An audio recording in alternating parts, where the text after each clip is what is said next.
And he was a guest on my show. And then he has several times helped me produce my show in the control room or on the floor. And he always tries to make sure I look good. Like he'll check my stuff and go, it's not quite right. Most people don't do that. But he's like looking in the camera going, wait a minute, move that over, you know. So it's very yeah. In fact, I have one of the honors of being, I got to direct the Ben Vereen show with you, your Ben Vereen episode. Yes. And also I got to do a couple of other episodes, and also I got to be in your documentary. You did a documentary. Yes. I was going to say that you are in the documentary about the two nuns, and that was really great. Yeah, that was great. Phil is an educator as well as a producer and a media producer, and his show focuses a lot on music, the music scene as well. So and that's great. And Jana is like so amazing. She has you know, really made a very high, I don't know how to say it. Her name is very well respected in California and Los Angeles area. She has Jana Designs, and she does her own podcast. When we first interviewed me, it was because I was in the design for stage and screen. Right. And then when I moved to California, I eventually segued into interior design. And then my podcast is called From Disaster to Dream Home. And it really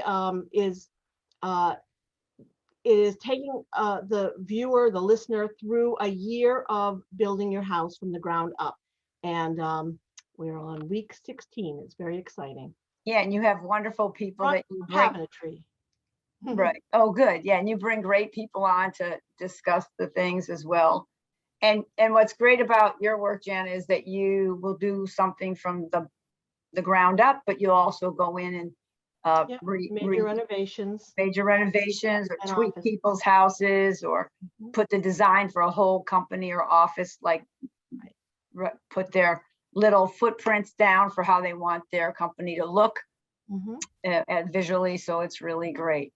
But and Phil, how actually for both of you, how was COVID for your work? I mean, I'm sure, Jana, you were busy because a lot of people were building things during COVID for some reason because they had to. Yeah. All right, I'll tell you. Now you know me that I'm, in addition to doing Checkerboard Kids, I am also a school teacher. So as soon as the school, it was Friday the 13th. Right on, I noticed a student getting sick all week, and the next kids, and then the kids next to him would disappear, and I would say, "Stop coming to school," and the kids are like, "I don't have COVID. I don't have COVID." Next thing you know, by Monday, I was sick. So and I also, the big tip off was I suddenly, this tea that I really enjoyed. Suddenly, I was like, oh, I must have got a bad bag of this tea because it tastes like water. It tastes like nothing. Yeah. And then my friend, I was videoing with a friend, and the friend said, I think you have COVID. I was like, nah, I just have a cold. And then I video chatted with my doctor, and I said, I can't really taste anything. I suddenly, I remember testing with a lemon and testing with all these different scents, and I couldn't smell anything. And he said, I think you have COVID. I said, should I come in? He said, no.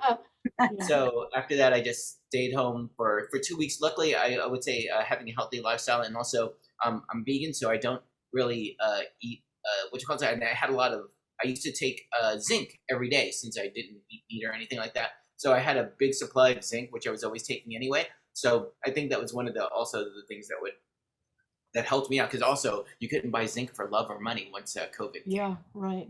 That's true. I didn't even know. So you were involved right from the start. Wow.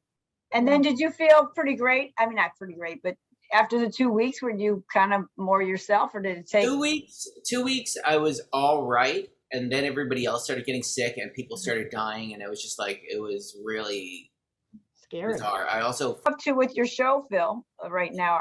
We all have to do it in different kind of ways. Yeah. Well, it's funny now because they want, like, I have a lot of bands, and when you have a band, it's usually 4 people. but the only amount of, if you're doing a show, you're only allowed to have 3 people. So it's hard to get groups and then say, you guys have to choose not to have one person. And we could either record them later or put them in post. It takes away from the whole live music vibe.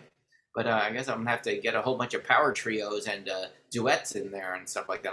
I'll work it out. But you know what? It's all good. And I have a couple of episodes I haven't that I filmed before all this happened, and to be able to edit that, and then now the convenience of being able to edit and then send it directly from home to this TV station is very convenient.